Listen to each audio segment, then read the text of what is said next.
Thank you, Siri. Appreciate that. Okay. All right. And we're good. All right.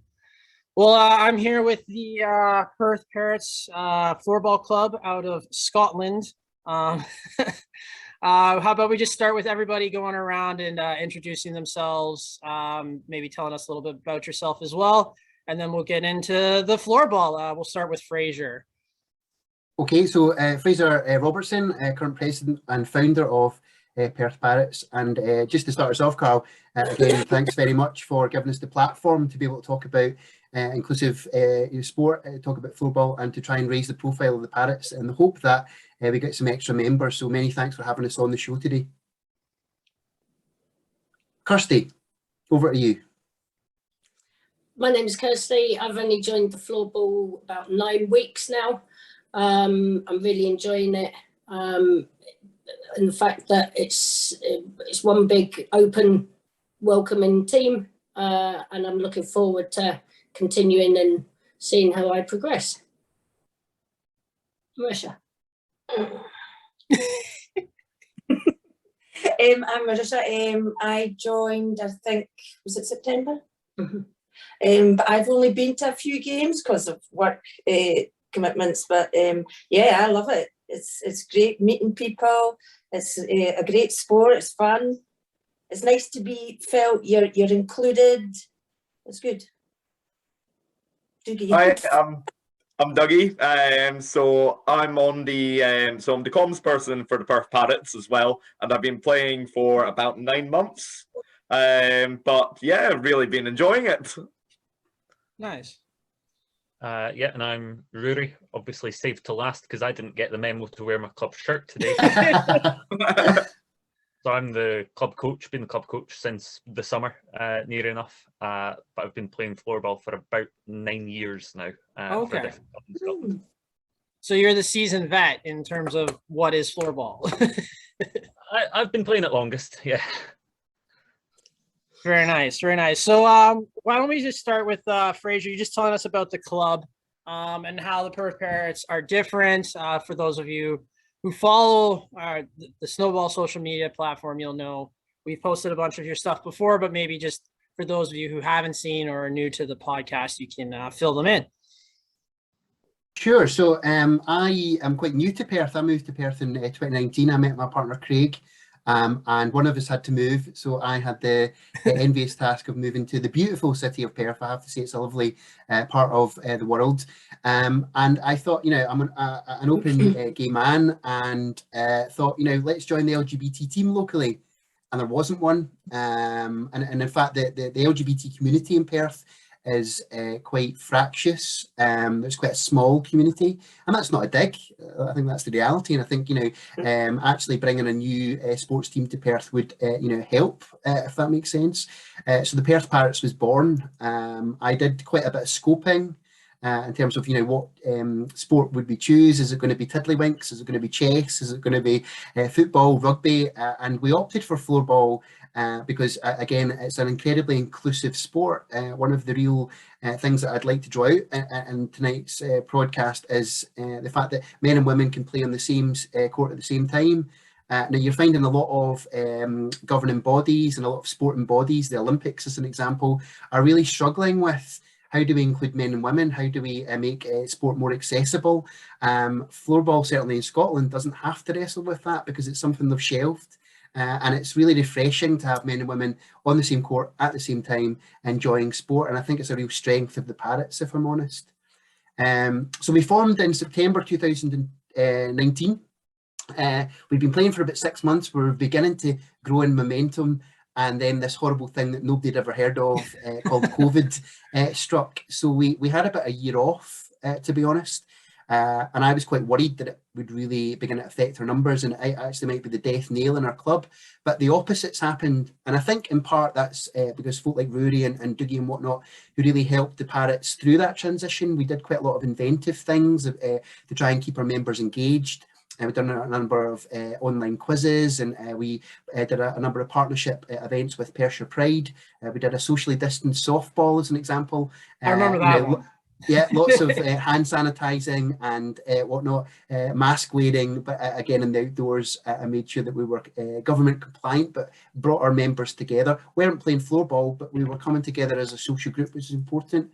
We did a climb of Ben Vraki up in Pitlochry. It's a Corbett, which will probably mean nothing to your viewers abroad, but that's a mountain, if I can use that word, or a big hill over 2,000 feet. So Okay. yeah, Pitlochry's not a million miles away from where we are in Perth.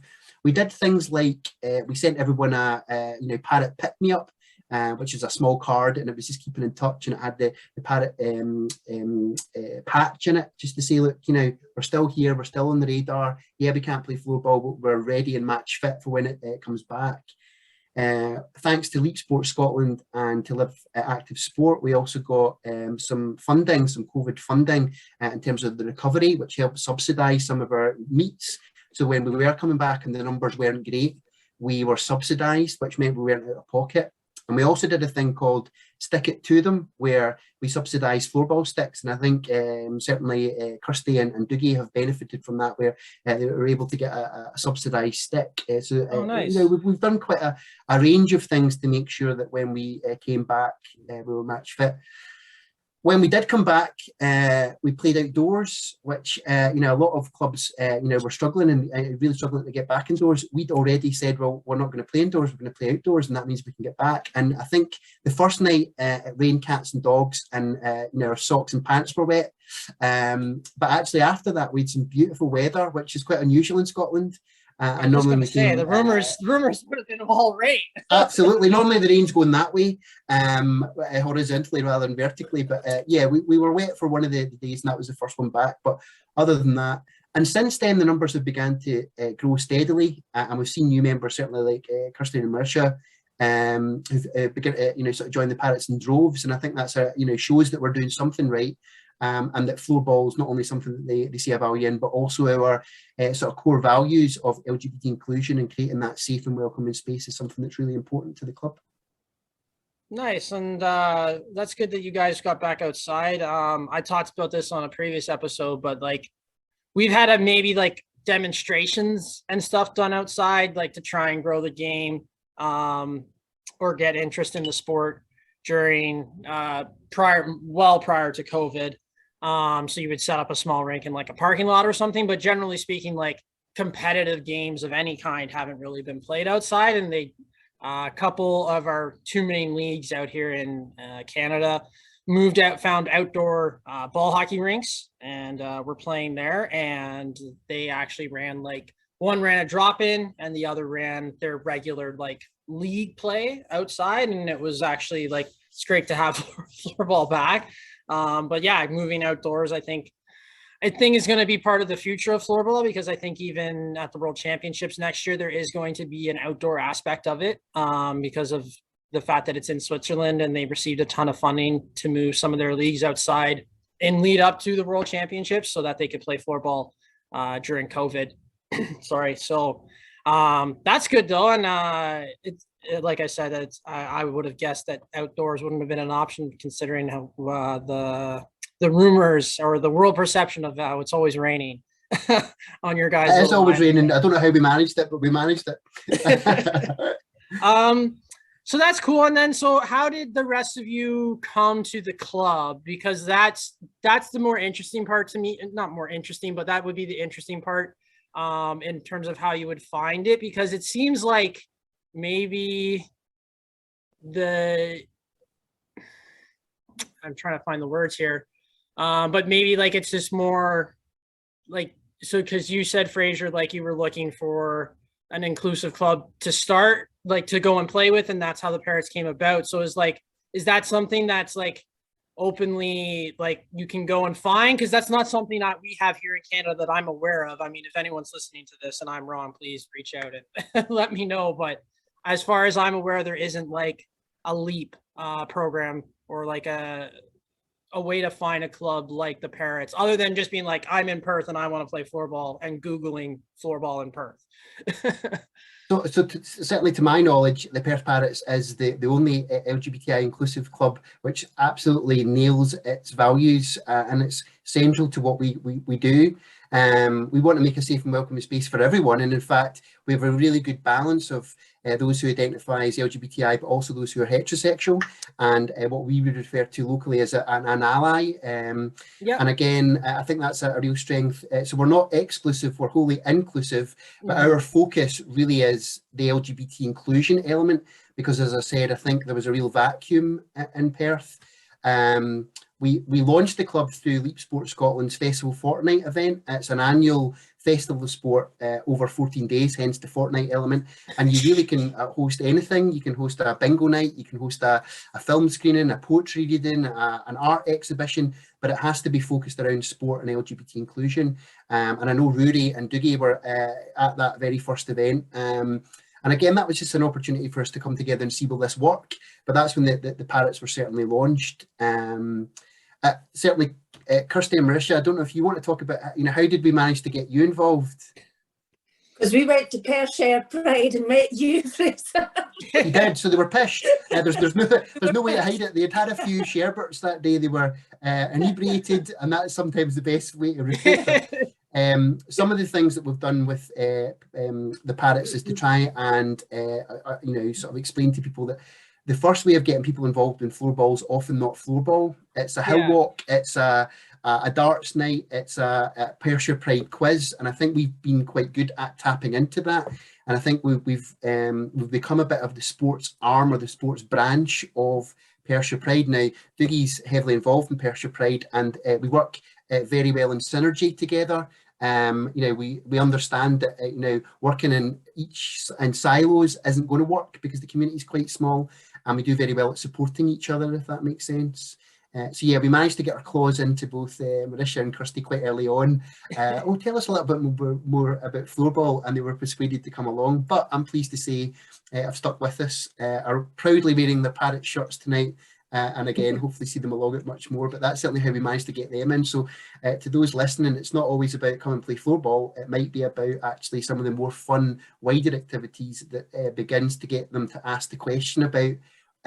Tell us a little bit more about floorball before they come and try, if that makes sense. Yeah, well, that's one of the things that caught my eye with your social media is like these social events that you guys have been doing even before COVID, and kind of like the whole the Fortnite festival you mentioned. I think that was the first thing I saw about it, but I've always been amazed by like this. So like, it's a good idea. I think more clubs, regardless of their status, whether they're like trying to be a professional team or just like similar to you guys and just going out and having a run and having fun and playing floorball. I think that social aspect, and it gives you a broader base to recruit from, rather than like just texting your friends and being like, hey, do you want to come try floorball tonight? What's floorball? And then you have to have that conversation, right? So I think it's you're opening more doors for people to access the sport and get at it from a different way, which is one of the other things that's why like you're a good follow on Instagram, is because it's like, oh, this is cool. Like, I like this idea that we should have more people doing this. Because the darts night was I think that was the one I messaged you about. It was about darts night. I thought it was a good idea or something, and that was how this all came about. We had a great turnout. We had about 25 people there, and everyone had a great time. And we also had some people there that will never play floorball, and we're okay with that. But they still want to be part of the club. They want to be part of that social element. They want to, reduce their feeling of isolation. They want to improve their mental health, make new connections, make new friends. And really that's, as cheesy and corny as it sounds, the Parrots offer all of these things. We don't just do floorball. We do so much more than floorball. And I'm incredibly proud of all we've achieved, despite the challenges in the last 24 months that COVID has brought us, Yeah, well, and I think too, it just means you'll have more fans when you guys get back into buildings, right? Hopefully. So Rory, tell me about your start in floorball, considering it's been 9 years, because that's longer than I've been in the sport. So where did you start playing in the UK? Yeah, so I've played for Fife Fife Floorball Okay. Club for the last 9 years. I came into it off the back of playing. I played football when I was younger, soccer for some of your audience, I'm sure. But I stopped doing that just because I got a bad injury Okay. at the end of one season, and it was reading one of the local newspapers, and it had an advert about yay big, a couple of inches at the top of the back page, saying try floorball. And obviously, like everyone said, you see the word and you go, what's floorball? What's that? So a quick Google. I went, oh well, I did hockey, field hockey at high school 10 years ago. I'm sure I can still do that. Turns out I kind of could. So that's where I got into it. That's where I kept going. Kept going along to it. The way the sport is here, it is niche. It is still developing. It's not huge, so you do get chucked in right into the deep end as soon as you start. Right, there's a tournament next weekend. You're on the second line. I was like, great. What's a line? What's a tournament? What do I do? But that's part of the beauty of it. Of the sport as well. I think I've heard you say before that after a few minutes holding the stick, you're like, right, send me on. Let's do this. Yeah. And it's interesting, from what Fraser was saying there of a lot of how we get people like Kirsty and Marisha here. It's not about, hey, try floorball. It's something else. But for me, it was floorball's here. So being able to do it in Perth, it's because there was a club right here. I still go to Fife. I still play for them in the league. But this was an opportunity to do it, instead of 25 miles from home, about 5 miles from home. So it's that opportunity, and going along to that taster session over a couple of years ago now, which is astonishing. And that was also part of the I'd say temptation, but it was more pushed upon me becoming coach. You're the coach now, okay. But it's seeing people so interested in wanting to pick up the sport and wanting to develop, and certainly since we've been able to do it since the end of the last lockdown, since the summer, just the rate that everyone's progressed at. We've only played 2 matches since our inception. We remain undefeated. But it's more people want to play, more people want to come along. And that's also from what Fraser's saying there are people associated with the club who will never play floorball. But part of my hope there is, obviously they still want to be engaged with us, and they might know people who do want to play floorball. So the message does get out. So it's almost the opposite of what you're saying. It's not just you texting your friends going, hey, play floorball. It's someone else. It's that 3rd, 4th, 5th degree of separation. And that's just another way that we can expand and hopefully get more people who play for longer than I have and longer than I will, and just develop it. We have had a couple of clubs within about 20-30 miles of us. They've folded just because they can't maintain interest, and they're in cities of similar or larger size. But if we have that unique selling point that we do, but associate that with bringing on people like myself and plenty of others within the club, allies, then the sky's the limit for where we can go. Yeah, and that's interesting. It's actually, I don't want to say ironic, but I'm pretty sure Fife is like the first UK account I followed on Instagram like 5 or 6 years ago now. So it's ironic that that's where you got your start with. Kind of shows how small the floorball world is and isn't. It's like global, but like also incredibly small. But it makes, to your point about making the second line, in one of my first episodes, I talked with the captain of the women's team here in Canada, Sonia, and she had been playing the sport for like 2 weeks, and the president of Floorball Canada was like, hey, do you want to go to Slovakia in 6 months and play on the national team? We could use you. And she's like, I've picked up a stick like 3 times. What are you talking about? So it's just kind of like, I think that's part of in like the lesser developed countries like the UK, or maybe even Canada and the US, but maybe even like the Oceanic, where the sport's booming.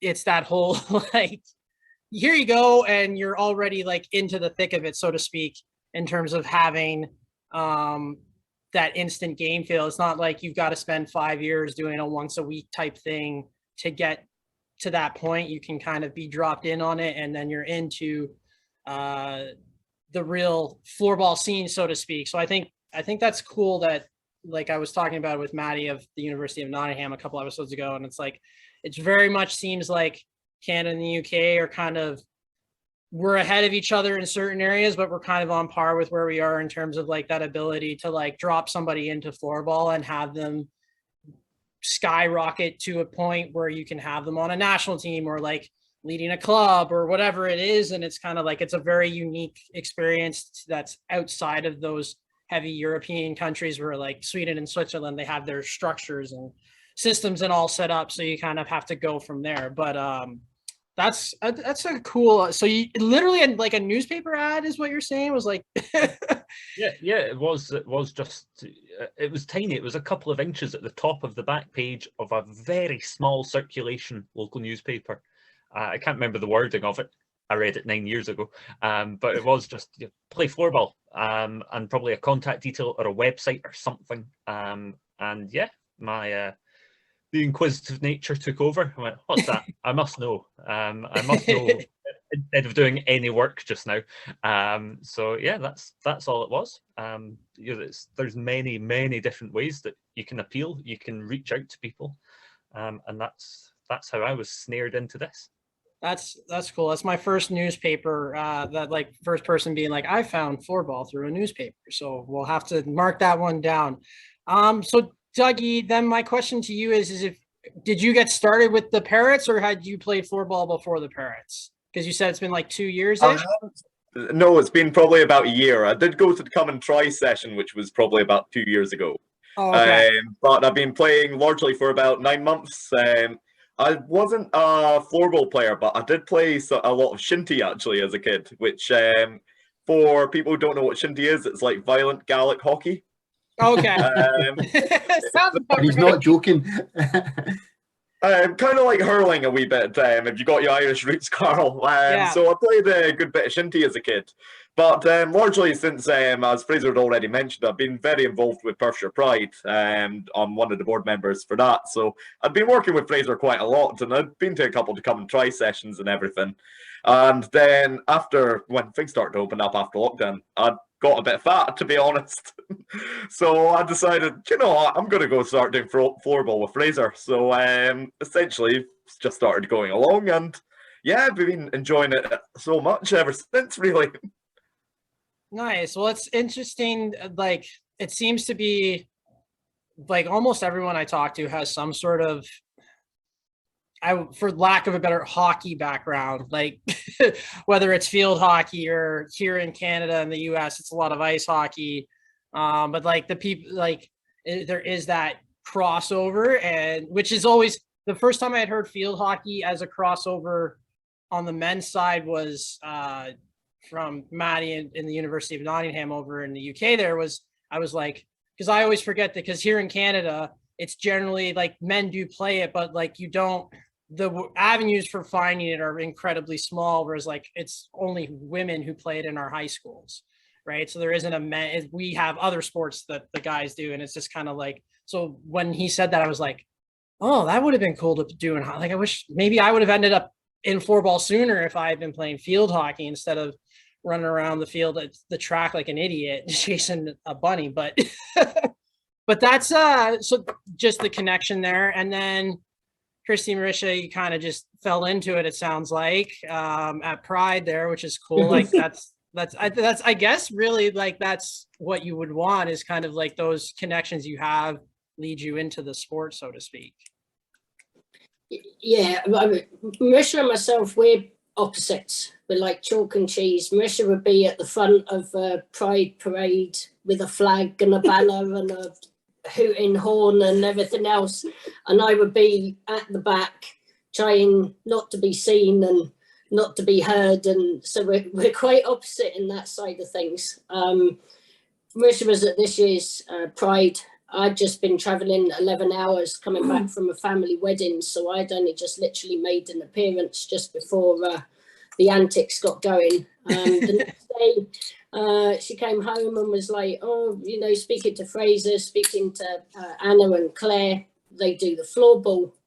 My response was the same, what's floorball? Because it just isn't something that's, you know, a current sort of activity at the moment that's you know, sort of pushed locally or Scotland full stop.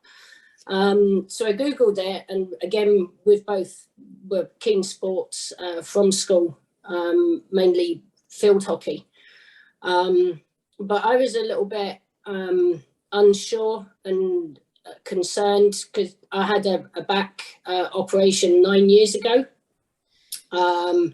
where I had exploded L4 vertebrae, had to be removed. So I've currently got a bit of metal and a bit of plastic and everything else in my spine. But I was keen on hockey. So I says, well, with lockdown and things like that, because of there not being a great LGBT community, there was quite isolated, and I suppose I was finding in myself more withdrawn from a social aspect because it was all work, all being a mum, all, you know, being lots of other aspects that life had sort of put us into. But I'm quite competitive as well when I set my mind at things, as Marisha is. So we went along for our first session, felt really welcoming. As I say, I didn't even have a pair of trainers. And I found myself, with my wife's competitiveness, I found myself on the floor 3 times on that first session. And I was like, oh, this isn't doing my injury a lot of good. I must really invest in a pair of trainers if I want to continue, because I'm going to have to stay on my feet more than I am on the floor. But it was really encouraging, and everyone was supportive, you know, because obviously not knowing and the club being new, you wasn't wanting to turn up and feel that you was a spanner in the works and, you know, sort of stopping the club from progressing because your fitness wasn't the same. As Diggy says, 2 years of being in lockdown as well, you know, bad habits had crept into the lifestyles and that type of thing. So, but, you know, it really wasn't. And the fact, I think, the diversity of having sort of the mixed sex in the team as well, because it's not all physical. You've got the agility, there's the speed, there's the flexibility, there's also the mental aspect to the game that each individual can contribute quite significantly, because everyone have a strength and a weakness that together you gel together, and it's one strong team in the end by sort of utilising from everybody. So since then, I've now got a t-shirt, I've got a stick on order at some point, and I'm liking the social aspect of it as well. And it's like, you know, having the team strip as well, I think just gels the feeling of a community. I don't know if that's the right, but like a sense of togetherness, and that you're not on your own, and, you know, sometimes the world can feel a lonely place, you know, but you've got that sense of support network that has now been created in Perth Parrots that literally is on the doorstep. And I think at the moment, especially coming into the winter at the minute, I think that's certainly given me the motivation to leave the house.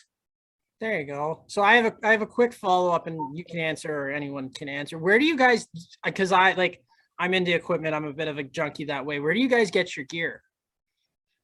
Well, hopefully they'll sponsor us now that they're featured on your podcast. But to be fair, there's 1 or 2 retailers in the UK, but they don't have a, you know, and I'm sure they would say that themselves, but they don't have a huge range. I think the website we tend to use is eFloorball. I'm sure. Okay, yeah. So like based on the tech. A really good range, and again, a lot of it. But since we've come out of Europe due to Brexit, there's a few extra challenges in terms of delivery and import tax and and whatnot to get around. But floorball's not our national sport. Soccer is by far our national sport, probably closely followed by rugby, and then closely followed by 40 others before we get to floorball. So we're quite down the pecking order. But my hope and ambition is that floorball begins to flourish in Scotland, and we begin to see local sports providers stock it, so you can actually go and try your stick before you buy. You don't have to order it through a mail order catalogue, if that makes sense. But Yeah.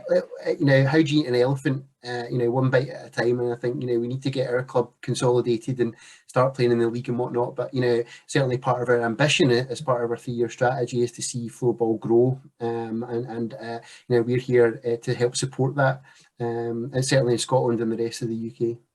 Nice. Okay. No, I was just curious, because every time I see photos from either you guys or one of the other clubs on the UK, I'll see stuff and I'll be like, wonder where they got that. Because I haven't seen a lot of accounts online. It's not like if you go, I think there's like 27 floorball stores in Sweden, and and they're spread out equally across from north to south, kind of thing. It's just kind of like, so I was just curious if it was an online ordering or like, and then you did mention Brexit, so that has obviously complicated things for you guys. But that was just she mentioned it. I was like, oh yeah, that's actually something I wanted to follow up on. But then I guess my next follow-up question, and this is for all of you, because I kind of want to hear the different sides of it, is you have all mentioned what's floorball. So how do you guys handle that question? Because here in Canada, it's kind of I don't want to say it's a hard question to answer, but it's like, because so many Canadians are like, their sport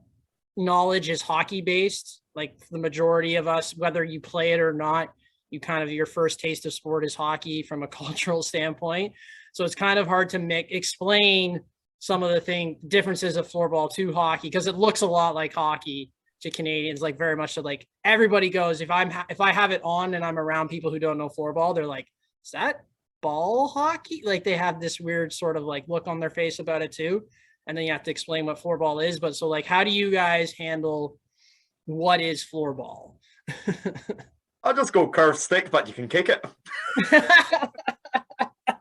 That's the simple, easy version of it. I like that. Personally, I tend to go down the ice hockey route, and that's always a mistake, because people then, assume that you're on rollerblades or roller skates. And the reason I go down the ice hockey route is because it mirrors the same rules. So the rules are the same. The keeper's on their knees. Keeper wears a helmet with pads. It's about that rotation of, unlimited substitutions. So it mirrors a lot. But in the UK, and hopefully there's going to be a few nods here, we're quite familiar with Unihawk. A lot of people will play Unihawk in school, a lot of primary schools particularly, so the primaries ages from about 5 to 11, and they'll play with a small plastic puck. So a lot of people have played Unihawk, and if you played Unihawk, effectively you played floorball just without the ball. But the reason I normally lead with ice hockey is because of that overlap with the rules. It mirrors a lot of things. We're always quite keen to say low contact, but not no contact. It's not nearly as violent, and you don't have to come back with no teeth and a black eye. But yeah, I tend to personally I lead with, but I've heard others mention hockey or field hockey or shinty, or effectively you're playing a game with a ball and a stick.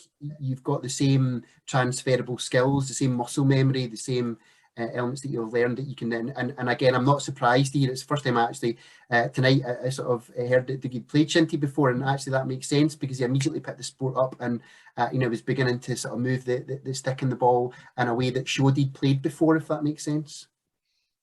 Yeah, I go with the ice hockey as well. It's ice hockey without the ice or the violence is my short description for anyone who asks. But as Fraser's saying there, football here is the sport, and everything else comes a distant second and beyond. So the other comparison, because you say ice hockey to some people, to a lot of people here, and there's still an element of eyes glazing over because they don't watch it. It's big in pockets of the country, but not to any great extent. So comparing it to five-a-side football helps as well because of the formation. You're pretty much talking the same. And that helps a lot more people understand it and feel like they've got an affinity to it. So you're almost saying ice hockey without the ice and the violence, and five-a-side football with a stick. It's some sort of mishmash between those. it's funny that you say that, because here in Canada, often what we say is we kind of go the opposite. We go, so it's hockey, but with soccer rules, because of like the throw in and the free hit aspect of it, and like the fact that you can get in trouble but not sit in the penalty box for 2 minutes for getting into trouble. It's a loss of possession. And I think for us anyways, that's where we not lose people, but that's where the disconnect is that where people, like when they start playing it, so how we were talking earlier, like they grab a stick and they're ready to go. And then you start to explain the rules. And here in Canada, especially if you've played hockey, there's that disconnect of like, but I can you said this was like hockey. What do you mean I can't lift his stick? Or they lift the stick and you blow the whistle and you're like, well, you only tapped it. He lost possession, but he still regained it. So now we're just giving him the free hit. And he's like, wait, I don't have a penalty.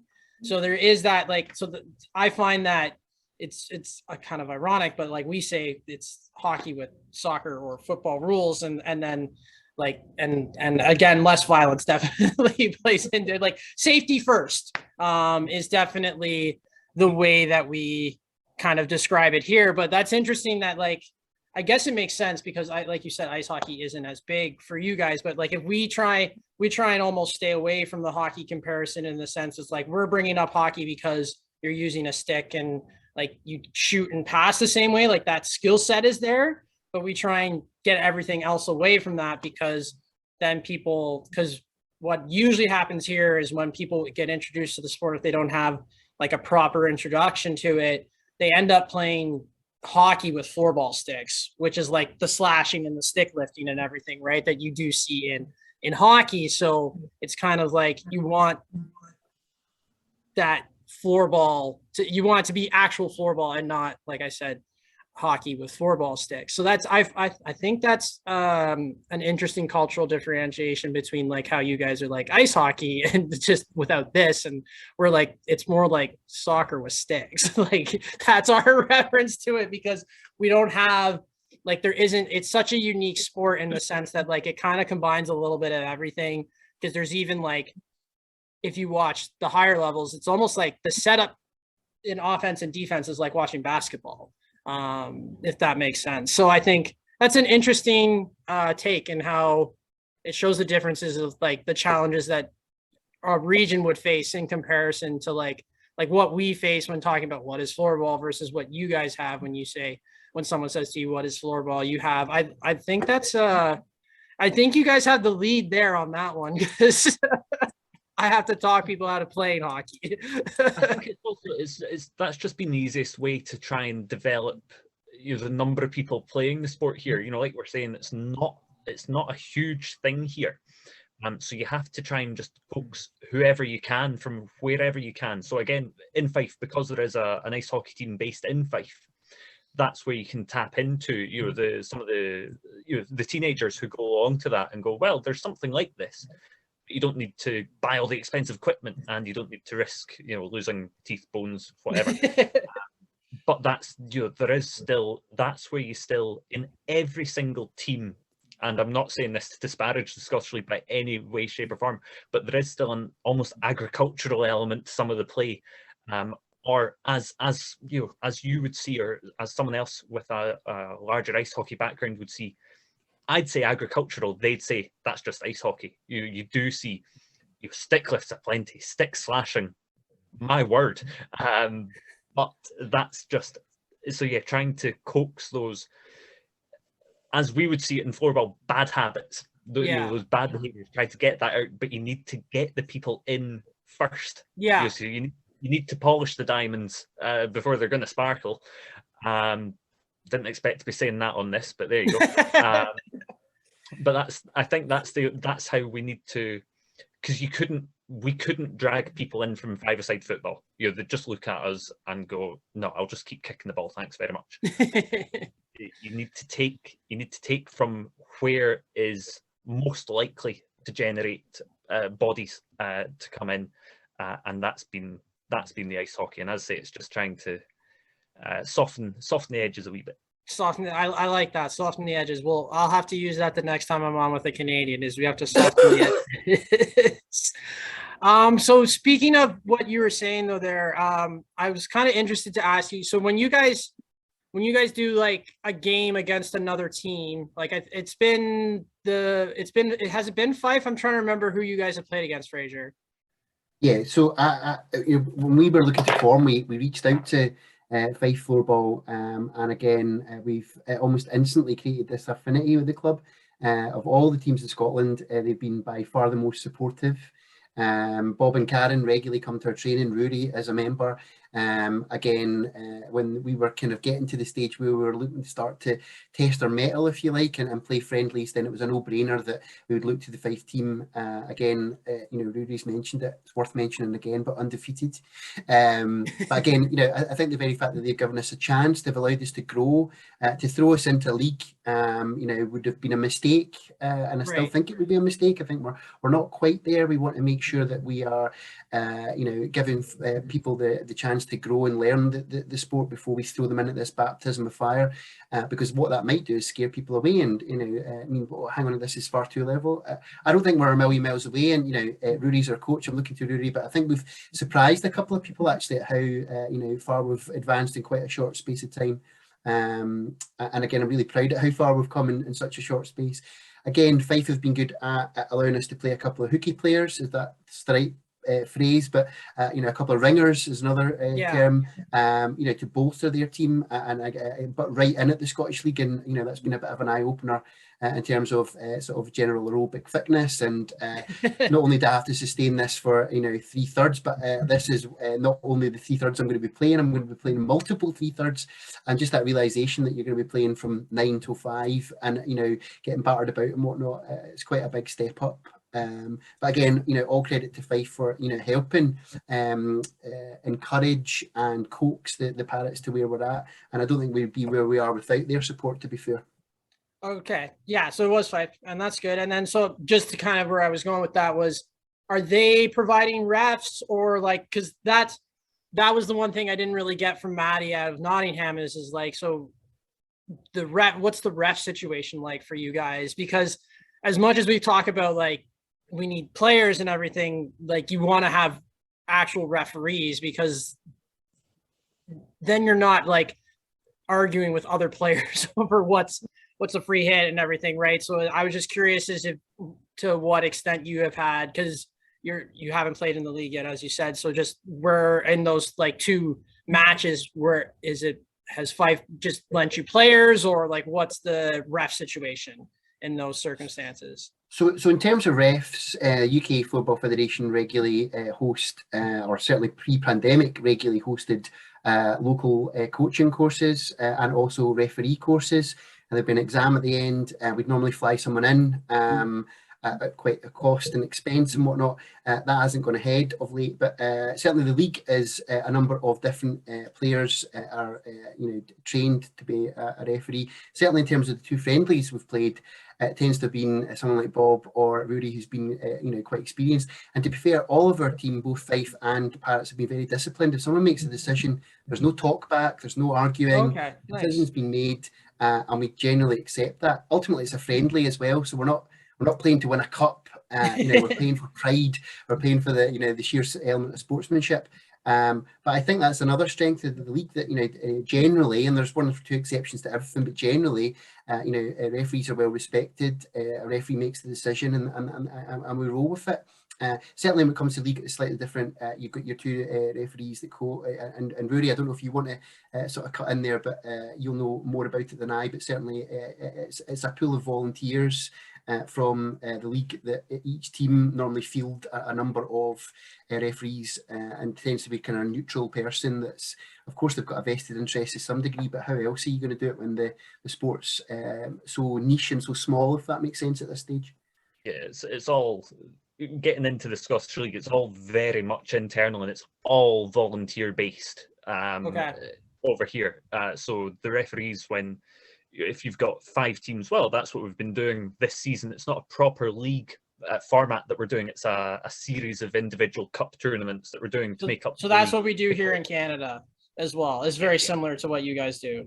Sure. So we're only doing that because COVID for this year. So yeah, where there's 5 teams playing, 2 of them are on one of the other teams will just nominate, or they'll have a couple of people who can, ostensibly, who can referee, and they'll just jump on and do that. As Fraser said, though, because of the pandemic, and even then it's been 2.5, maybe even 3 years, probably 3 years since the last referee course. Oh, wow. And with one of the teams in Scotland is a university team. So pretty much the entire player pool has changed. And even within our team, there's people, you know, I would have played with 3 years ago that haven't picked up a stick in 3 years. So there's been a lot of turnover. So there's been a lot more new bodies. But that means also fewer experienced players, ergo referees. So when COVID reaches an end and we do get back to a sense of normality, there's going to be a degree of rebuilding within the Scottish League. You know, hopefully by that time, the Parrots will be in a position to enter the league, and we can help with that. We'll be coming in at a good time if that correlates, to take part in that rebuilding. But there's, you know, there is strengthening required, but it's all very, very volunteer based, and it's all based on the goodwill of, as Fraser's saying, the likes of Bob and Karen from Fife, from Jim from Hoyok, and others like them who have just kept the league afloat over the last few years. No, that makes sense, because we, at one point here in Canada, we had 7 or 8 serious dedicated refs who like got paid to ref the Floorball League of Canada tournaments when they happened. Obviously it's dwindled, and then who knows what the situation will be like when we finally get, like you said, back to normal. Because we're, like I said earlier, we're in a similar boat that way, in the sense of like there's been some floorball back, but like because of travel restrictions, we had, like, the Floorball League of Canada hasn't been able to get back to normal, though they're definitely looking into it. I actually wanted to ask you guys about Leap, because I know nothing about that group. You guys post about them a lot. They're on your sleeves there. Yeah. Thanks, Dougie. So are they like, obviously they're an activism group, but like, are they government funded? Because you mentioned earlier, Fraser, something about getting funding from, was it Leap, or did I mishear that? Yeah, so I'm probably best placed to talk about Leap. I'm one of the founding members. So back in 2010, I used to run with an LGBT running club called Glasgow Frontrunners, which I helped found.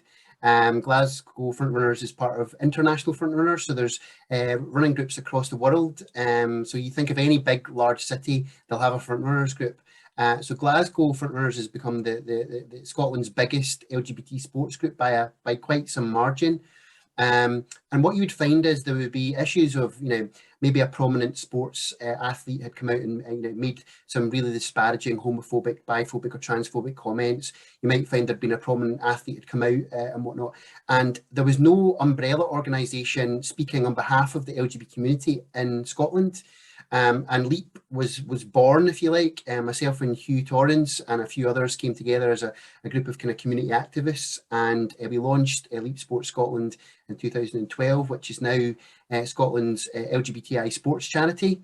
They do some fantastic work. I can't sing their praises highly enough. I'm incredibly proud of some of the stuff that they've done. You only have to look at things like the Festival Fortnight is one of the things that they help drive, and that's one of the vehicles that we use to launch, the platform we use to launch our club. They do a lot of elements of trying to increase participation, reduce elements of barriers, finding people into sport. They're a mouthpiece. They speak passionately and with knowledge, intimate knowledge, personal knowledge about what it means to be LGBTI and identify as such, but also what those experiences might look like in sport. They offer pockets of funding. You know, they're a fantastic organisation. I can't sing their praises enough. We wear Leap Sports logo on our tops, wrong sleeve, because they've been a huge support to us, not only in terms of finances. It's not always about money. They have a sports directory, so any LGBT team in Scotland is on that, or should be on that directory. So, you know, if you want to find out where your local football team is that's LGBTI inclusive, they'll tell you. If you want to find out about table tennis or badminton or rugby or whatever it might be. And again, Perth Parrots routinely share their stuff because, again, it works in synergy, it works together. It's a great partnership, and you know, check their website for more. But, you know, Elite Sports Scotland, every country should have one, and if they don't, their community should be looking to form one. I think, you know, working as part of that collective. The UK, in my personal experience, I'm incredibly lucky to have been born in the UK. Although my early sort of formative years weren't the best because of, you know, LGBT history, we've quickly caught up, and we're one of the leading LGBTI countries in the world. We've dropped in the rankings. Is it IGLA? I can't remember what IGLA stands for. But IGLA do an annual survey. It's based on lots of different elements. Political rights is one, just as an example. And, you know, the UK have always been in the sort of high for a number of years. We were first. But personally, and, you know, hopefully those on the call will also do a bit of nodding, I think one area where we really still struggle, and there are some real challenges, is sport. And LGBT identities in sport, LGBT people accessing sport, LGBT people feeling they've got a place in sport, LGBT people having an appalling experience in sport, whether it's either you know, verbal you know, banter, which is, you know, misconstrued, right up to, you know, people being physically assaulted. That's the experiences in UK sport just now, or some of the experiences. There are a vast array of really positive experiences. But again, LGBT people do not have parity with their heterosexual peers, fact, and there's a lot of work to be done. So for me, you know, the Parrots play a big part in that, particularly locally in Perth, where we're one of the only groups where we really, you know, wear that as a badge of honour, if that makes sense. There's a couple of surveys. I mean, I wrote down a couple of stats, no chance we'd mention it, but there's a survey called Out for Sport, which found that 79% of respondents felt there was a serious problem with homophobia, biphobia and transphobia in sport. The Out for Sport, which was a European-wide survey, found that 90% of respondents felt that there was a problem with homophobia, biphobia or transphobia. 90%, that's quite stark. 82% of them experienced verbal issues themselves, and 20%, that's 1 in 5, had some element of physical violence. Now, whether that's a nasty challenge right up to someone being, you know, physically assaulted purely because of their sexual orientation, I think is appalling, and it shows that we've got a long way to go, if I'm honest. Yeah, you got wasn't there a UK soccer player who just came out though, or did he? Or am I? There was the Australian one for Adeline Football Club. Yes, I And saw he was a credit, professional football player, so I couldn't all remember credit where. to him. And again, you know, some of the claims, and I'm not sure if this is a claim he makes or a claim that is made on, you know, some of the media sort of have picked up on. He claims to be the first, you know, professional footballer. He's not the first. Sadly, Justin Fashanu, who played with a number of clubs, I think Nottingham Forest was one. He also played with Airdrie Football Club in Scotland. He played with Hearts in Scotland. He was vilified by the UK press and tabloid press at the time, and sadly took his life, you know, because of his sexual orientation. So his experience of coming out in the sort of mid to late 90s was not a good one, not a positive one. And certainly in the UK, you know, football is by far, if you had a pie chart, it'd be about 99%. You know, it's a huge sport in the UK. The money that is spent on football in the UK is phenomenal. And we still yet don't have an openly gay LGBTI role model in you know, professional men's sport, and I think that tells you a little bit about the culture within the sport. I think things are changing. You'll maybe not have seen it, but Rainbow Laces has been a big thing in the UK, driven by Snowball UK. It's an annual thing where they encourage, now again, it's something we supported in partnership with the University of Highland and Islands and the Hissle Rainbow just last week. But it's about visibility, and I think if I don't tell someone I'm gay, now they might make their mind up, but that's based on an assumption. It's based on stereotype, so whether that they're right or wrong, but they may think that I'm heterosexual, but they may think that I'm, you know, gay or vice versa, but they don't know until I tell them. And that's the real difficulty about our community, is that often we're invisible, and it's really important that we have elements of visibility. We proudly wear the rainbow on our logo. We wear a rainbow captain's armband. It's all these little subtle nuances that we filter into the club to make sure that we're wearing, so that people feel that they've got a space and somewhere safe that they can go.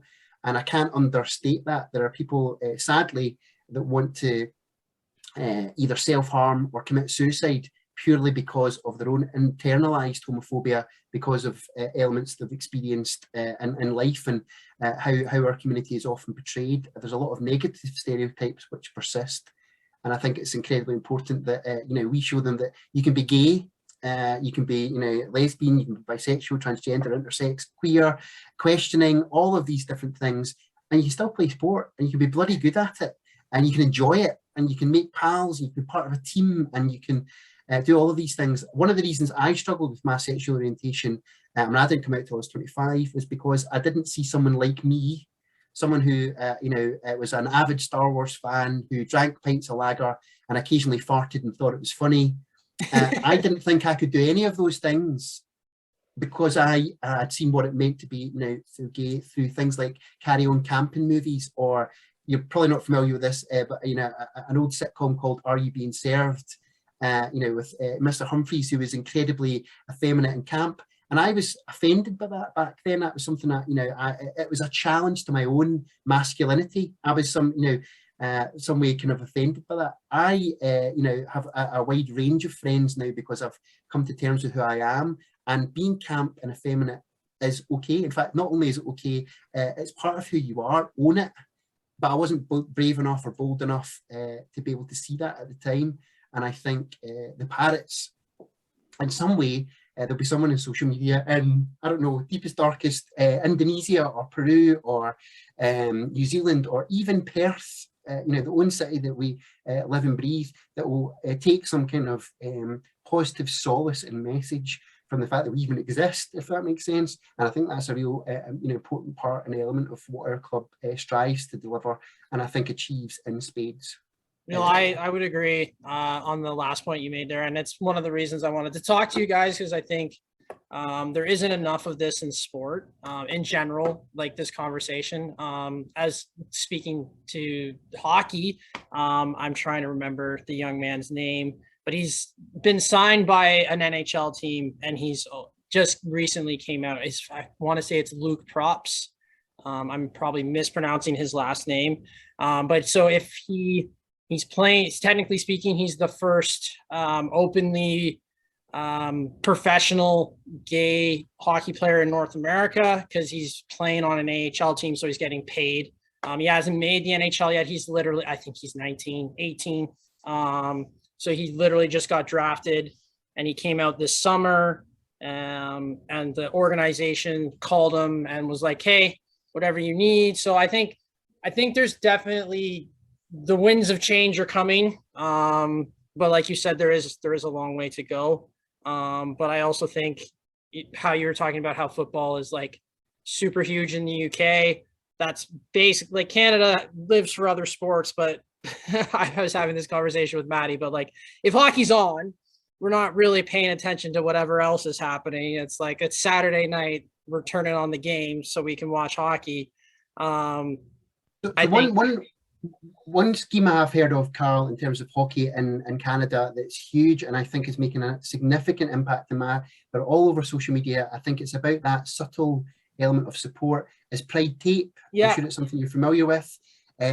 More, please, if I'm honest. I think organizations really, it's not just about doing this one tokenistic event annually and saying we've ticked that box, we've done that thing, we've been LGBTI inclusive. It needs to be 365 days a year, round the clock, and little things like being a heterosexual ally and just saying, look, yeah, I know that me putting some rainbow tape on this hockey stick and maybe giving it to someone in the crowd or just playing on is going to show that actually we're a welcoming and inclusive sport. Young people can come into our sport and be made to feel welcome.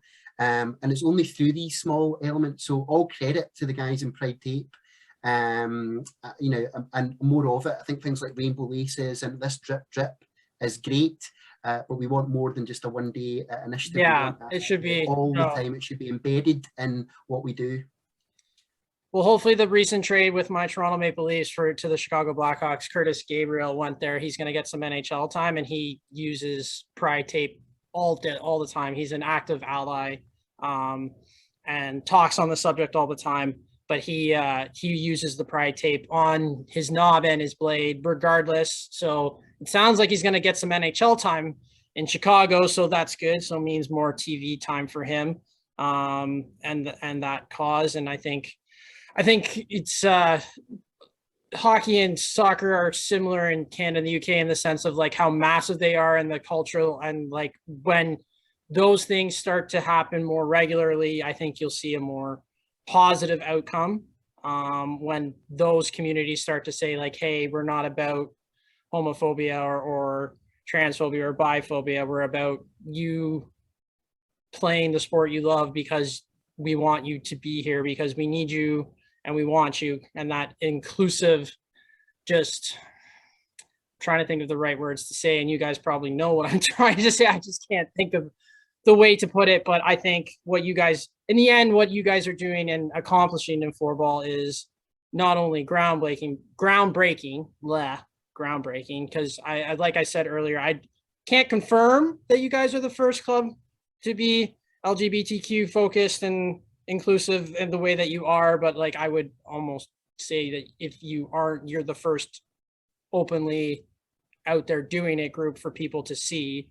Because like I said, I can't find anyone else on social media or the internet doing what you're doing. So I think that was part of the reason I wanted to have you guys on, is to have these conversations, because they obviously need to be had, because those numbers are absolutely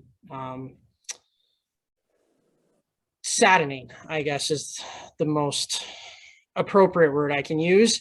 That's great. There's two analogies I always use in terms of equality. First of all, if you want to be it, you've got to see it. And I think actually Team Scotland's women, female football club use that. If you want to be, you've got to see it. You've got to be able to see that you've got a part in floorball. We are doing that in a small way, and hopefully we're making ripples across the world. But if you want to be in football, floorball, and you identify as LGBTI, great, and stick in. And if you're not welcome at your local club, create your own. That would be my advice. The other analogy is, diversity is all about, it's a bit like driving a car uphill. And if you take your foot off the accelerator, the car begins to slow. Mm-hmm. If you take your foot off the accelerator completely, the car will eventually begin to roll back. And diversity is not going to go away. LGBT identities in sport is not going to go away. You're not going to solve it. There's no magic pill. Silver bullet that's going to solve homophobia, biphobia, and transphobia. And if you take your eye off the ball, to use a sporting analogy, then you will begin to roll back. You begin to lose elements of that, and sadly, elements of sort of hate and whatnot can creep back into a sport. You can score own goals. So again, it's about making sure that diversity is that. Again, as cheesy and corny as it sounds, it's the golden thread through everything that we do. If you get diversity right, actually a lot of other things begin to fall into place, in my opinion. That mutual respect, that kind of element of beginning to enthuse and empower people. You're stronger together by the differences that you bring, and I think people need to see that. That's why I think our club's doing a lot of good and beginning to be recognised for it. Yeah, you guys just recently, Leap was an awards ceremony or something you guys posted about. Was that Leap or you guys? I'm trying to remember. Like, I know they shared it, but I'm just saying, like, who did the award ceremony? I can't remember.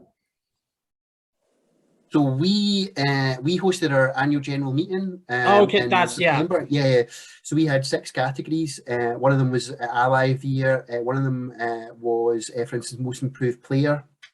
So yeah, we had the kind of categories, but we also did recognition awards where we provided certificates to those who we felt had really supported the club. So Live Active Leisure was one, Leap Sports was one. In fact, we've just given one to Perth Pétanque Club. Pétanque is huge in France. I don't know if it's huge in Canada, but French Bulls is another way to play it. You play in a sand pit, you throw balls at a jack, it's called.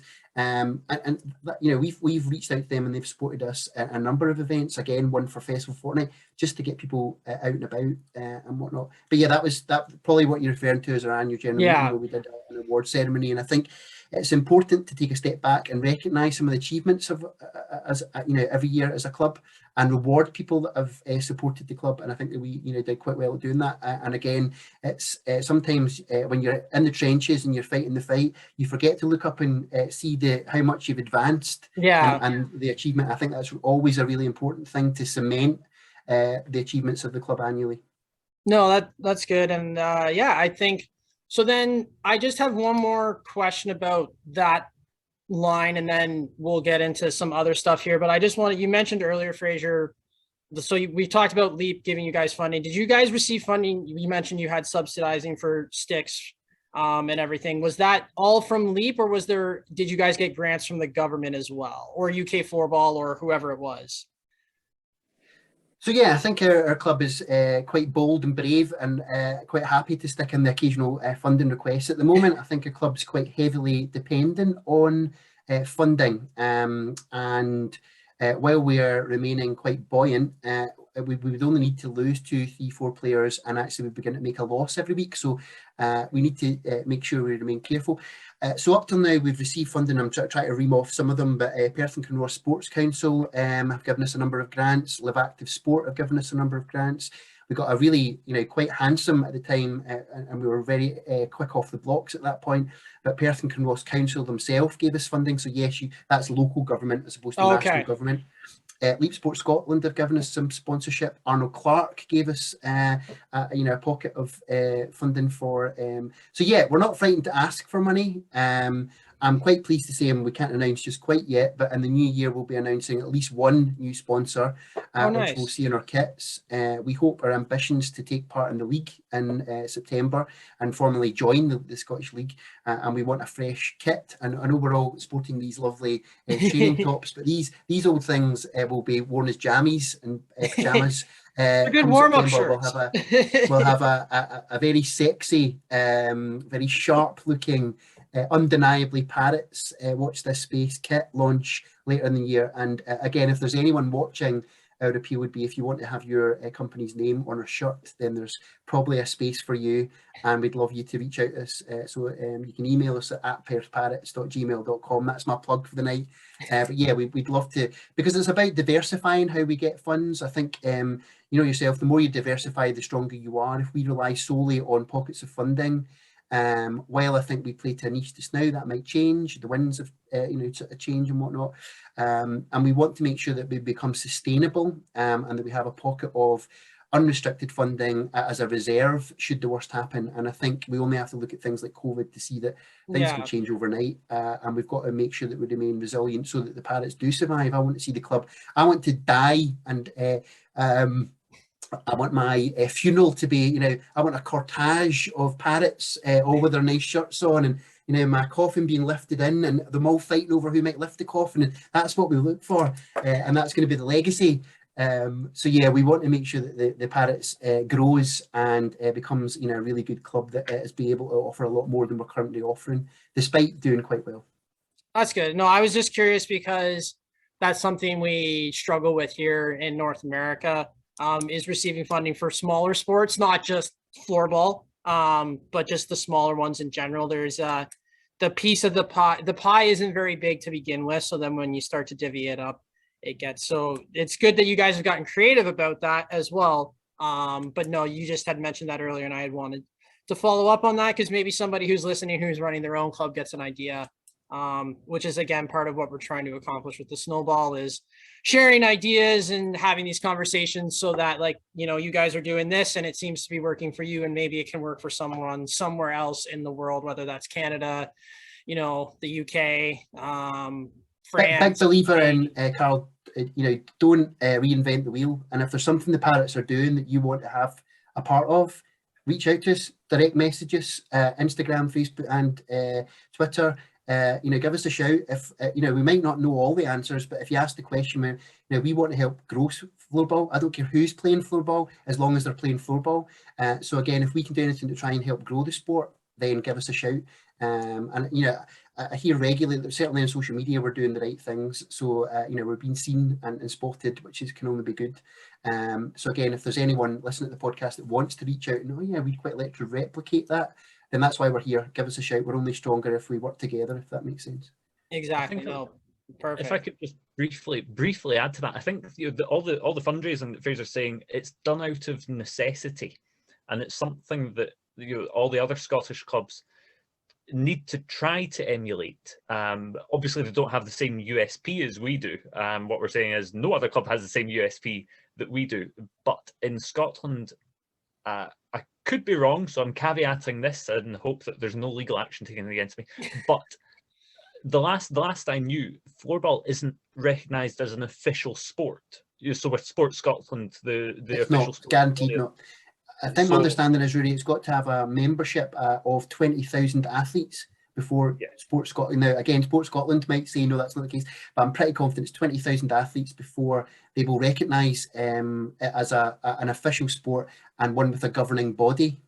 Yeah.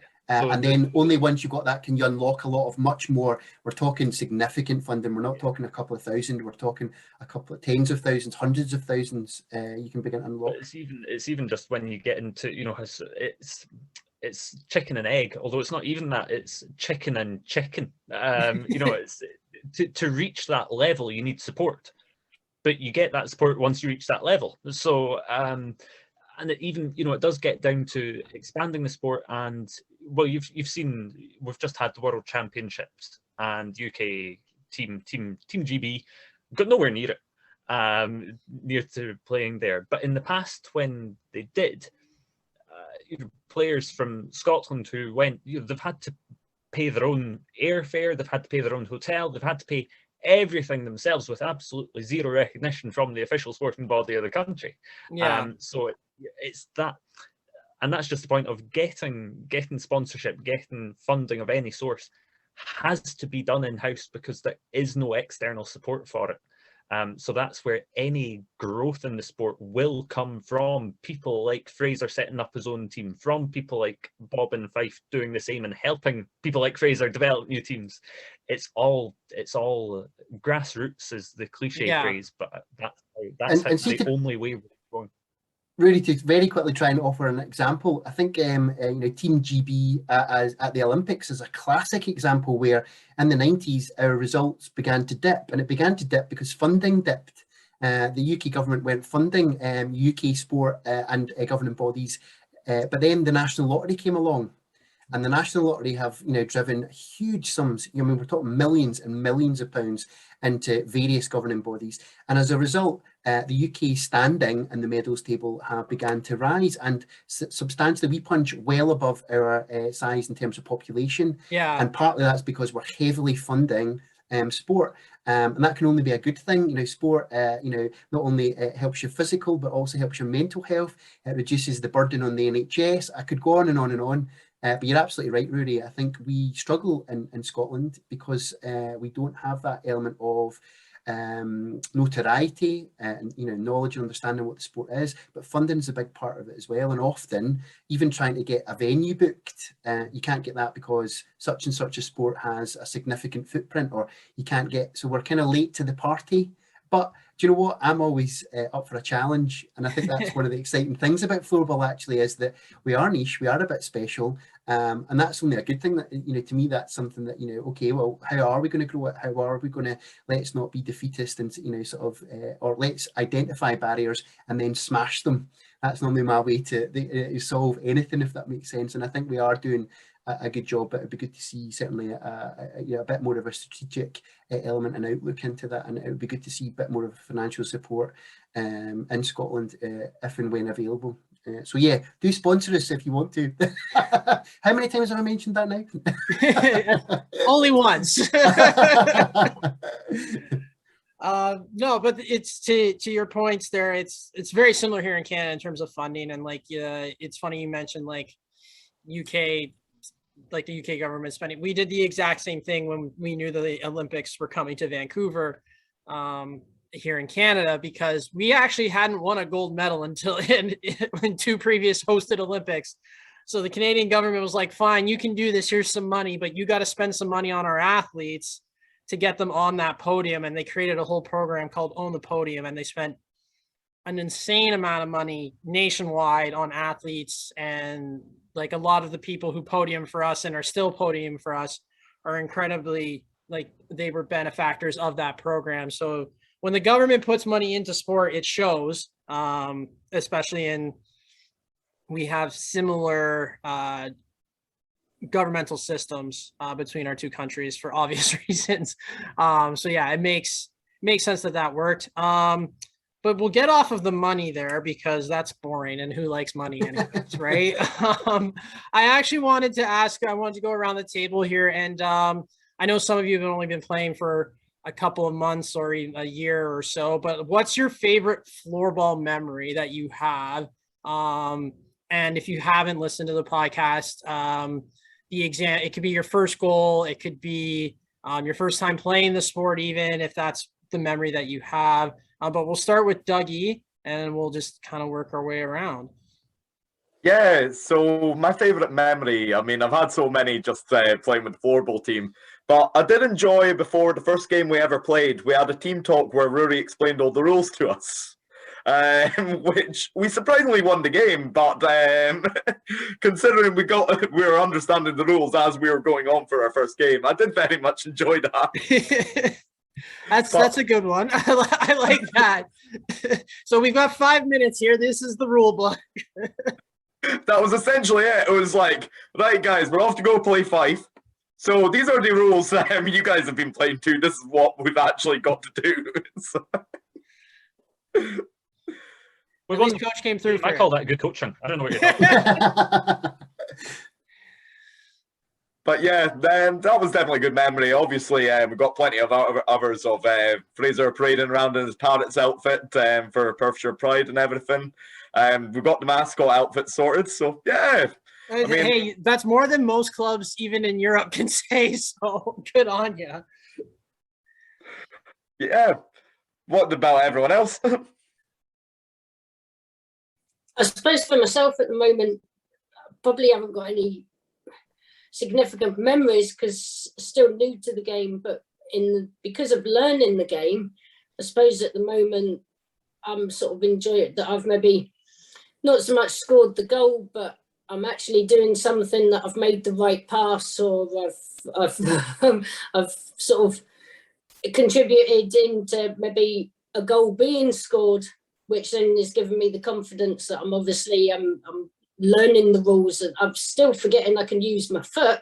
The ball passed me and on the other side, and forgetting, because with field hockey you couldn't use the back of the stick, or you couldn't obviously kick it, but gradually things are sinking in, and sometimes if I'm the tactical side of the game, I'm maybe picking up where your team members are, and I might have done something at the moment that might have contributed to our side scoring a goal, then that is an achievement in itself at the moment for me. Mine's just knocking you on your bum. Well, yeah. They're not married at all. No.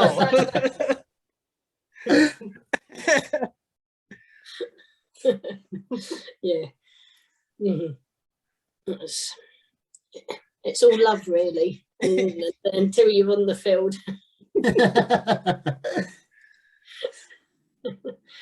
But that's Rudy, it. do you Yeah. want to go, shall I? Oh, please, President, you first. I'm gonna have two. I'm gonna be greedy and have two. I think the first one for me is having my surname on the back of a shirt. I can't tell you how proud I am to have Robertson on the back of my shirt. And I think everyone, I know that Kirsty touched on it earlier, but that feeling that you're part of a team and part of a collective, and I've never had that before. Although I'm quite sporty, I've kind of migrated to sports where, like running as an example, so it's a solo pursuit, or badminton where your opponent's on the other side of the net, it's not contact, you're not really part of a team as such. It's the first time I've ever been part of a team, and for me that's a real, you can't bottle it. It's a really special element of being part of the Parrots, and the fact that my surname's the first time it's appeared on a shirt is with the Parrots again is a real important first. And the second one is probably, as part of the founder and the president, and, sort of it's a club that I've seen nurture and grow, but we offer a space to, some competitors that probably wouldn't have lasted with other clubs because they probably wouldn't have been made to feel welcome and safe. But a special mention to one of our players, David. David comes every week, a fantastic sort of attender. And seeing David come the first night, and he was incredibly shy and timid and in his shell and apprehensive and all of these things that you want people to have when they come to a sports team. And seeing David now, who is probably one of our best defenders, has really come out of his shell, comes to all of our social events, loves it, is up for everything. If you put a post up to say, when's the next, who's coming to this, David's normally one of the first people to put his name on the list. And to me, that really embodies what's the Parrots about. Everyone's got a space in the Parrots, and I think David embodies that. Hence why he was given Most Improved Player at the AGM this year, and I think every one of their members was given a big nod and a big round of applause, because we all were in agreement that David's a real stalwart of the club and has a long sort of time with us as long as he wants it. So again, that's my two highlights, but I was going to be greedy and give you two. That's okay. Those were good ones. And I guess we're ready to finish this off. How do you top that, Rudy? How do you top that? Well, if you get two, then I want two. You can have two. It's okay. I'm going to take one that's personal and one that's more, team based. The personal one was, one season being told, stay further forward because you can't shoot from distance. You're not good enough to carry off a shot from distance. And then ending the season scoring with a wrist shot from the halfway line to make me the team's top point scorer. There you go. So just a nice wee personal check for me. But on the more team based, it's actually following up related to what Dougie said there, and especially what Kirsty was saying there. From my position, I've never coached anything before. I came into Floorball, I did football, I did everything because it's what I want to do. But being made the coach and taking on those responsibilities, to come in and do that, and to see people like Kirsty and Marisha and Fraser saying David, and there's literally every single other person on our team, almost to a one. The development, seeing how much they've progressed in the 6 months really since the summer when we were training on an AstroTurf pitch outside, seeing how much they've developed. I am arrogant enough, but I'm not stupid enough to believe that it's all because of what I'm doing in the coaching. But to see them all come along, physically come along to the sessions and come along in terms of their progression in the sport, it's just really satisfying. And to see more people come along, people like Kirsty and Marisha have only been here for a couple of months, if that, and to have that opportunity again, to have more fresh starts and get them up, see them and help them get up those levels towards where everyone else has come. It's where it just tags on something that Fraser said earlier in the two games that we've played. Fraser said that we took some people by surprise. I think everyone who played took themselves by surprise to an extent. In terms of the level of performance, when you go from training into a match scenario, it's a step up in quality. What our players will realise is it's another step up in quality once we move into the league. But it's watching and being part of that development of people who have never heard of and played this sport before. I think I'll end on that one instead of my personal one. I like that one. That's I've only had one other coach on the podcast so far, so it's always a unique perspective to talk to a coach, especially of floorball, because they, like many of you, come from a different sport before coming to floorball, so they have other experiences and memories in terms of their coaching careers or playing careers if it's a player. So it's always unique to see what everyone's favorite floorball memory is, because I think it's fun to hear. And then I guess what we'll end on here is, before we give Fraser one more chance to plug the club, is there maybe, like, between the 4 or 5 of you, sorry, there's 4 screens on here, between the 5 of you, is there like is there a Perth Parrots story that you guys have that you think that relates, maybe not to necessarily to floorball, but one of your socials or something, but is there a story that you guys have that you think the rest of the community, the floorball community, should hear? And so kind of to give an idea, for my longtime listeners, this will be beating a dead horse for them, but so basically the example I'll give is there's a Canadian player I had on. He was at the World Championships in 2018 in Prague, and the Canadian men had played their final placement game, but because of how the divisions work, the quarters and semis are still happening for the higher teams, and Switzerland was playing Sweden, and what should have been a blowout ended up being a tied game and went into extra time and then shootout.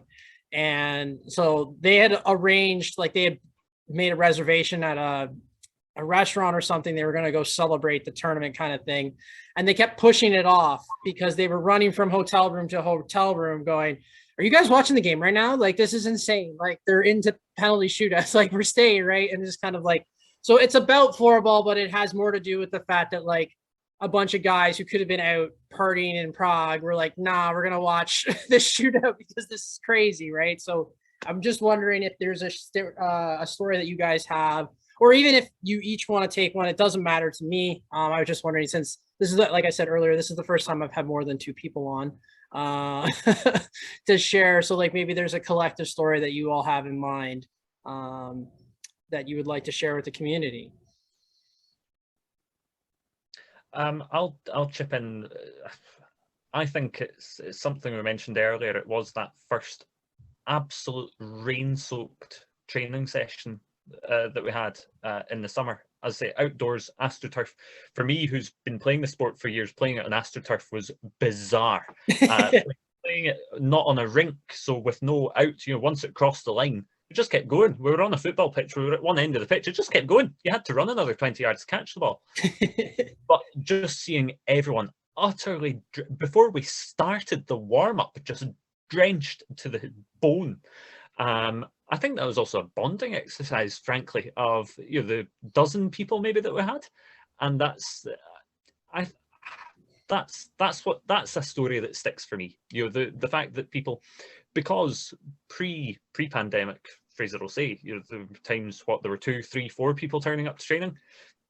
So I think the gleam in his eyes when there were 12, 13 of us that week, and that everyone stayed, and that everyone came back, and that more people came. Again, it's not so much the Perth Parrots are our name, but I mean it was like a phoenix out of the ashes after the lockdown ended, really. No, I like that one, and the idea of a bunch of Scottish people playing floorball outside in the rain is always going to make me smile. I think normally if it's outside, it's in the rain. That's a given. Yeah.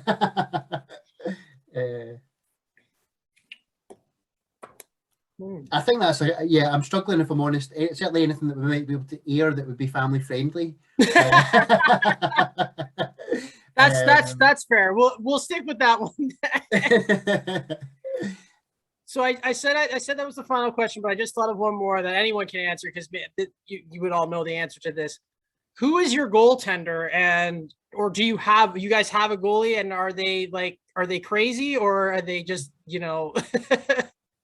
So we have more than one goalie. We're quite posh. We've got a plethora to choose from. So again, predominantly it's been Claire and Anna who have been taking the 4.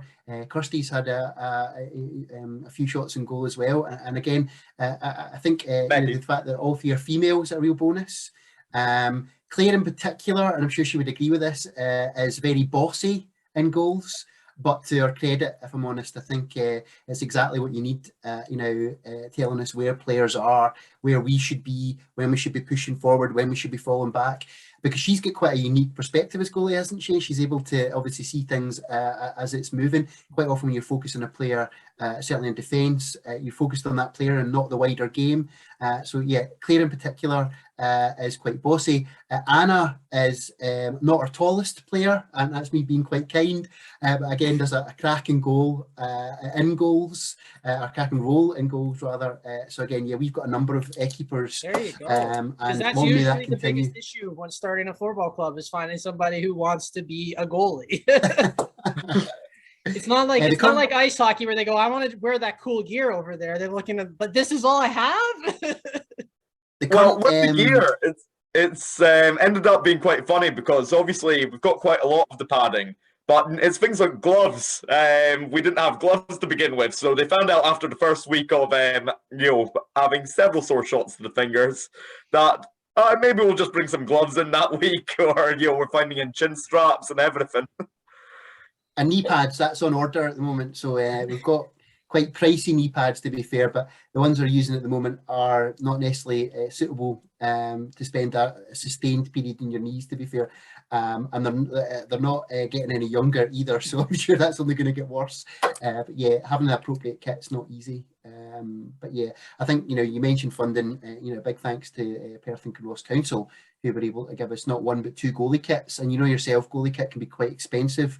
So we've been able to give that, certainly on a loan, but both keepers have full kit, with a few exceptions. They don't have shoes, they don't have gloves and whatnot. But that's pretty good though. And then, so I guess just kind of to follow up to my earlier question, because we're going to keep talking apparently, is in terms of because the big thing for us in Canada is obviously you have to send everything across an ocean.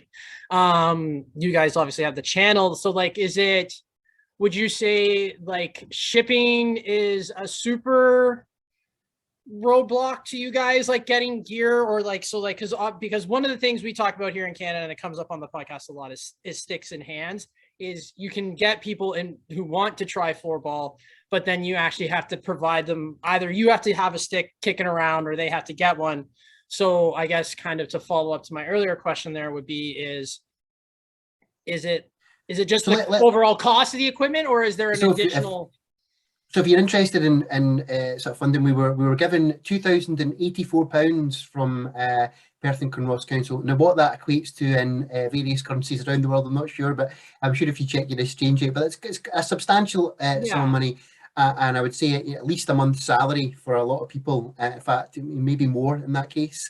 For that, we were able to buy a significant amount of kit, goalkeepers kit, sticks. We've got a pool of 20 floorball sticks that we bring every week. Most of our players now have their own stick, either because they've chosen to buy it or we're able to fund it and subsidise it, if that makes sense.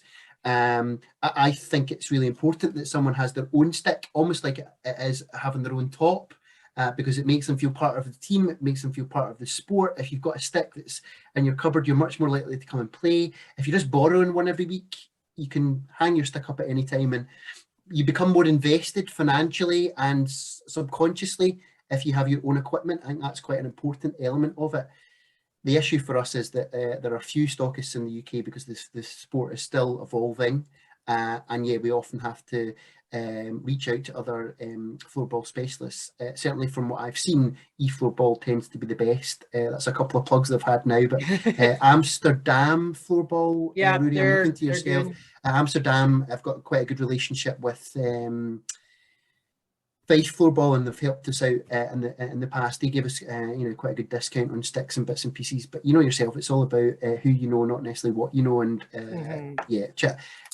import challenges are always going to be an issue. But I think we found it difficult when we were doing a collective group bid, because to change it into euros is a cost, and then there's the import fee, and then there's the delivery fee, and that's on top of if you only want to buy 5 floorballs, that's an expensive 5 floorballs, isn't it? Yeah. And it's trying to buy kit as a group.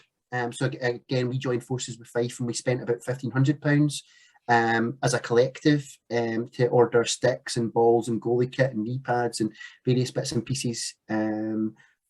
But wouldn't it be great if one of our local Perth stockists was beginning to, so you can actually feel the stick, try it out, have a bit of a shot of it. That's something that I think we don't have the luxury of, sadly, in the UK. I think just on that point, the collective order that Fraser's talking about there, I've got a stick on order in that, and this will be my first ever brand new stick. So I'm still using this first stick I got way back 9 years ago, which was secondhand at the time. Oh, wow. So, you know, it's seen better days. It's got a new blade on it. You know, it's not exactly as was. Is it like that, what do you call it, Del Boy sketch from Only Fools and Horses, when he's got, what is it, I've had this brush for 30 years, it's had, what do you call it, 10 brushes and 8 handles. Yeah. But it's because it's what you're saying about stick in hand. It's about not being able to go into Perth or down to Glasgow or somewhere within the country and look at a stick. So it's that fear of buyer's remorse, because the good sticks aren't cheap.